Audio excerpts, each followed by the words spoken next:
ബീഹാറിൽ അരക്കോടി വോട്ടർമാരെ പുറത്താക്കിയെന്ന് പറഞ്ഞ് പാർലമെൻറ്റിലടക്കം വലിയ ബഹളമുണ്ടാക്കുകയാണ് ഇന്ത്യ സഖ്യം. സുപ്രീം കോടതിയിൽ ഇത് സംബന്ധിച്ചൊരു കേസ് നടക്കുന്നുണ്ട്. ലാലു പ്രസാദ് യാദവിൻ്റെ മകൻ തേജസ്വി യാദവ് തൻ്റെ ID കാർഡ് ഉയർത്തി കാണിച്ച് ഞാൻ ലിസ്റ്റിലില്ല, എൻ്റെ പേര് ലിസ്റ്റിലില്ല, എനിക്ക് വോട്ടില്ല, എന്നെ പട്ടികയിൽ നിന്ന് പുറത്താക്കി എന്ന് വലിയ വായിൽ നിലവിളിച്ചു. അതുപോലെ തന്നെ ഈ കേസുമായിട്ട് സുപ്രീം കോടതിയിൽ പോയിരിക്കുന്നത് CPI MLൻ്റെ MP സുദാമ പ്രസാദാണ്. ഏറ്റവും ഒടുവിൽ വിവരം ലഭിക്കുമ്പോൾ തേജസ്വിയുടെ ആ ഉയർത്തി കാണിച്ച വോട്ടേഴ്സ് ID കാർഡ്, തിരിച്ചറിയൽ കാർഡ് വ്യാജമാണ് എന്നാണ്. അതുപോലെ തന്നെ ഈ കേസ് കൊടുത്തിരിക്കുന്ന സുദാമ പ്രസാദിൻ്റെ ഭാര്യയ്ക്ക് 2 തിരിച്ചറിയൽ കാർഡ് ഉണ്ട് എന്നതിൻ്റെ തെളിവുകളും പുറത്തു വന്നിരിക്കുന്നു. എന്താണ് സാർ ഈ ബീഹാറിൽ സംഭവിച്ചുകൊണ്ടിരിക്കുന്നത്? അവിടെ ഒരു സുഗമമായ തെരഞ്ഞെടുപ്പ് നടത്താൻ ഈ ഇന്ത്യ സഖ്യം സമ്മതിക്കില്ലേ? കള്ളക്കളി ഏതാണ്ട് പുറത്തായില്ലേ? കുറേ നാൾ കൊണ്ട് നമ്മളിത് കേൾക്കുകയല്ലേ അവിടുത്തെ വോട്ടർ പട്ടികയുടെ പേരില്ലേ.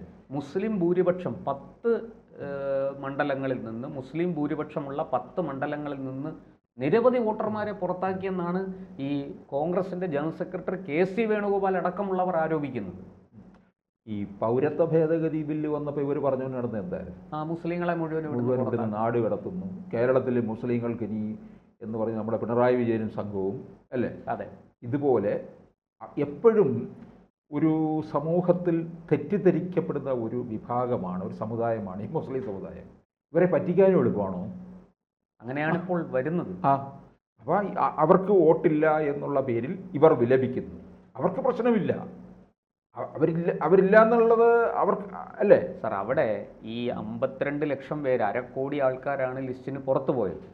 അതിൽ ഏതാണ്ട് നല്ലൊരു ശതമാനം മരിച്ചുപോയവരാണ്. പിന്നെ ഡബിൾ ചെയ്ത് കിടക്കുന്നു, അനധികൃതമായിട്ടുണ്ട്. അനധികൃതമായിട്ട് വ്യാജ ആധാർ കാർഡുകൾ ഉപയോഗിച്ച് വോട്ടർ പട്ടികയിൽ കടന്നുകൂടിയവരുടെ എണ്ണം വേറെയുണ്ട്. ഇപ്പം ഈ CPI MLൻ്റെ ഒരു MP സുദാമ പ്രസാദ്, അയാളുടെ ഭാര്യയ്ക്ക് 2 ID കാർഡുകളുണ്ട്. അപ്പോൾ അവർക്ക് 2 വോട്ടുണ്ടെന്നല്ലേ അതിൻ്റെ അർത്ഥം? അപ്പോൾ ഇതുപോലെ വ്യക്തിക്ക് 2 ID കാർഡുകളിൽ 2 വോട്ട് ചെയ്യാം. എന്തൊരു വൈരുദ്ധ്യമാണത്. അപ്പോൾ ഇതുപോലെ എത്ര പേർക്ക് കാണും ഇതുപോലെ അല്ലേ? അപ്പോൾ ഇങ്ങനെയുള്ളവരല്ലേ പുറത്തായിട്ടുള്ളത്. അതാണ് സുപ്രീം കോടതിയിലടക്കം അവർ പരാജയപ്പെട്ടു.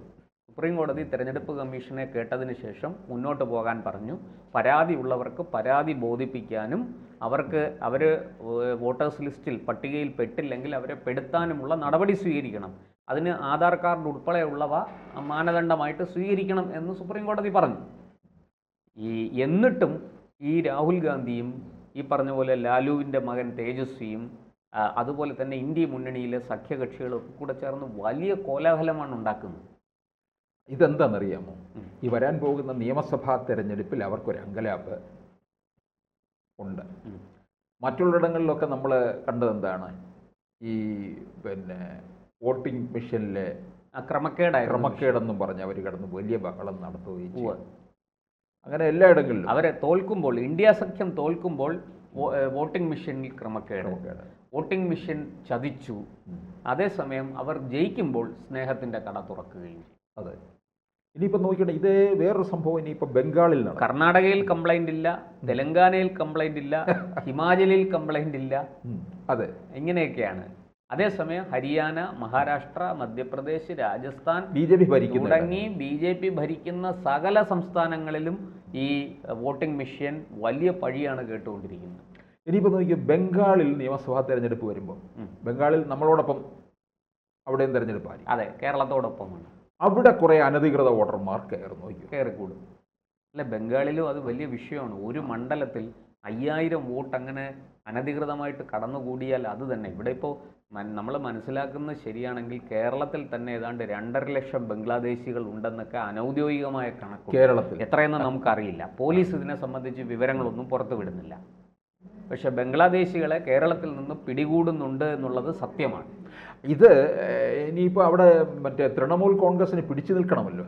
അതെ, അതിനുവേണ്ടി അവർ പല തന്ത്രങ്ങളും കുതന്ത്രങ്ങളും ഒക്കെ ആവിഷ്കരിക്കും. അതെ. അപ്പോൾ നമ്മൾ ഇപ്പോൾ ബീഹാറിൽ കാണുന്ന കാര്യങ്ങൾ അധികം വൈകാതെ ബംഗാളിലും കാണാം. അവിടെ ചിലപ്പം വലിയ കലാപം നടക്കാൻ സാധ്യതയുണ്ട്. കാരണം അവിടെ തൊട്ടതിനെല്ലാം കലാപം ഉണ്ടാകുന്ന.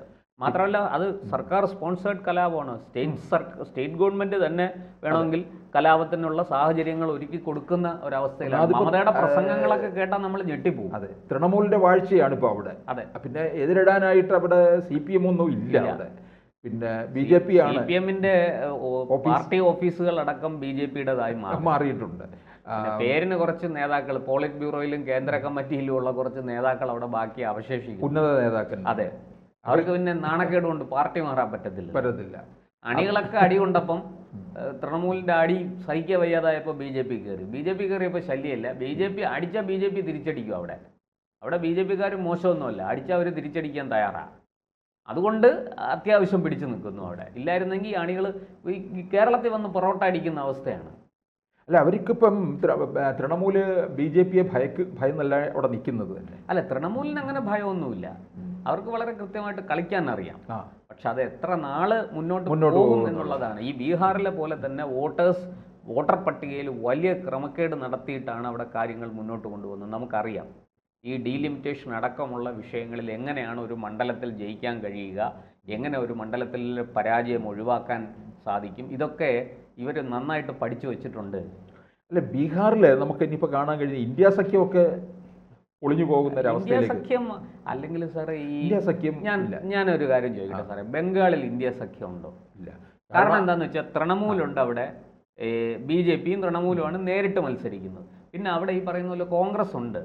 കോൺഗ്രസിന്റെ നിഴല് പറ്റി CPM ഉണ്ട്. CPM-ന്റെ കൂടെ തൃണമൂല് എപ്പോഴെങ്കിലും ചേരുമോ? മമത ചേരും? അല്ല, ഇന്ത്യ സഖ്യത്തിന്റെ തുടക്കത്തിലെ തന്നെ തൃണമൂലും അതുപോലെ നമ്മുടെ അരവിന്ദ് കേജ്രിവാളും ഇടഞ്ഞു നിൽക്കുകയാണ്. ഇപ്പൊ അരവിന്ദ് കേജ്രിവാൾ മാറി നിൽക്കുകയാണ്. വിട്ടല്ലോ, മുന്നണി വിട്ടു. തൃണമൂലും ഏതാണ്ട് വിട്ടമട്ടിലാണ്. പിന്നെ എത്ര പേരുണ്ട് ഇതിനകത്ത്? CPM-ഉം CPI-യും മുസ്ലിം ലീഗും ഉണ്ട്. പിന്നെ DMK സ്റ്റാലിനുണ്ട്. പിന്നെ SP UP-യിലെ SP ഉണ്ട്. ഈ ഒറ്റയാൾ പട്ടാളങ്ങളായിട്ട് MP MLA-മാരുള്ള കക്ഷികളാണ് പിന്നെ കൂടെ നിൽക്കുന്നത്. പ്രധാനം കോൺഗ്രസ് തന്നെ. NCP ശരത് പവാറിന് ചിഹ്നം പോയി. ശരത് പവാറിന്റെ പാർട്ടി ഒന്നടങ്കം NDA-യിലേക്ക് പോയി. ശരത് പവാറും മകളും മാത്രമേ ഉള്ളൂ ഇപ്പുറത്ത്. അവർക്ക് ചിഹ്നവും പോയി. കേരളത്തിലെ NCP ധർമ്മസങ്കടത്തിലായി. അതുപോലെ തന്നെ ഈ ലാലുവിൻ്റെ RJD എന്ന് പറയുന്ന പാർട്ടി, അതിനും വലിയ പ്രശ്നമാണ്. അതുപോലെ ദേവഗൗഡ ആണെങ്കിൽ മൊത്തത്തിൽ NDA-യുടെ സഖ്യകക്ഷിയായി മാറി. അപ്പോൾ ആ ദേവഗൗഡയുടെ പാർട്ടിയിൽപ്പെട്ട 2 പേര് കേരളത്തിൽ MLA-മാരാണ്. അവരേത് മുന്നണിയിൽ നിൽക്കും? അങ്ങനെ ഒരു വിഷയം. അപ്പോൾ ഇതെല്ലാം കൂടെ ആകെ കുഴഞ്ഞു മറിഞ്ഞിരിക്കുകയാണ്. പക്ഷെ ബീഹാർ കൃത്യമായിട്ട് വിരൽ ചൂണ്ടുന്നുണ്ട്. ഈ വോട്ടർ പട്ടികയിൽ വലിയ തോതിൽ ബംഗ്ലാദേശികളും റോഹിംഗ്യകളും കടന്നുകൂടിയിട്ടുണ്ട്. ഇന്ത്യയുടെ വോട്ടർ പട്ടിക ഇത് ശരിയല്ല, ഇത് വളരെ കൃത്യമായിട്ട് പരിശോധിച്ച് തിരുത്തൽ എല്ലാ സംസ്ഥാനങ്ങളിലും വരുത്തേണ്ടതാണെന്നുള്ള ഒരു സന്ദേശമാണ് ബീഹാറിലെ വോട്ടർ പട്ടിക നൽകുന്നത്. 7 കോടി വോട്ടർമാർ, 7 കോടി ചില്ലുവാനം വോട്ടർമാരുള്ളതിൽ 52 ലക്ഷം പേരിൽ 52 ലക്ഷം പേരുകളാണ് ഈ പറഞ്ഞ മരിച്ചുപോയതും ഡബിളിങ് വന്നിരിക്കുന്നതും വ്യാജ ആധാർ കാർഡ് ഉപയോഗിച്ച് ഇതിനകത്ത് കടന്നുകൂടിയവരും ഒക്കെ ആയിട്ടുള്ളത്. അത് ഇനി എന്തായാലും ഒരു കാര്യമുണ്ട്, ഈ പറഞ്ഞതുപോലെ സുപ്രീം കോടതിയിൽ ഹർജിയുമായിട്ട് പൊക്കിപ്പിടിച്ചു പോയ ആളിൻ്റെ ഭാര്യയ്ക്ക് തന്നെ 2 വോട്ടർ ID കാർഡ് ഉണ്ടെന്നുള്ളത് വളരെ ഞെട്ടിപ്പിക്കുന്ന ഒരു വിവരമാണ്. അതുപോലെ തന്നെ ലാലുവിൻ്റെ മകനെ ചോദ്യം ചെയ്യാനായിട്ട് ഇപ്പം വിളിപ്പിച്ചിരിക്കുകയാണ്. കാരണം എങ്ങനെ ഈ ID കാർഡ് കിട്ടി നിങ്ങൾക്ക്? നിങ്ങളുടെ ഒറിജിനൽ ID കാർഡിൽ നിങ്ങൾക്ക് വോട്ടുണ്ട്, അത് ഇന്ന സ്ഥലത്ത് ഇന്ന ബൂത്തിലാണ് നിങ്ങളുടെ വോട്ട് കിടക്കുന്നത്, അവിടെ നിങ്ങളുടെ പേരുണ്ട്, വ്യക്തമാണ്. പിന്നെ എങ്ങനെ ഈ ID കാർഡ് നിങ്ങൾക്ക് എവിടെ നിന്ന് കിട്ടി? എന്തായാലും ഈ ID കാർഡ് എടുക്കുന്ന അവസരത്തിൽ അറിയാതിരിക്കില്ലല്ലോ. ഇനി മറ്റതാണ് ഒറിജിനൽ ID കാർഡാണ് ഈ പറഞ്ഞതുപോലെ ഇയാൾ അറിയാതെ ആരോ എടുത്ത് വച്ചിരിക്കുന്നതെന്ന് പറയാനും പറ്റില്ല. അപ്പോൾ ഇതൊക്കെ വലിയ വിഷയങ്ങളാണ്. വലിയ രീതിയിൽ നമ്മുടെ രാജ്യത്തെ അപകടപ്പെടുത്താനും ജനാധിപത്യത്തെ അട്ടിമറിക്കാനുമുള്ള നീക്കങ്ങളാണ് ഈ നടന്നുകൊണ്ടിരിക്കുന്നത്. എന്തായാലും നമുക്ക് കാത്തിരുന്ന് കാണാം.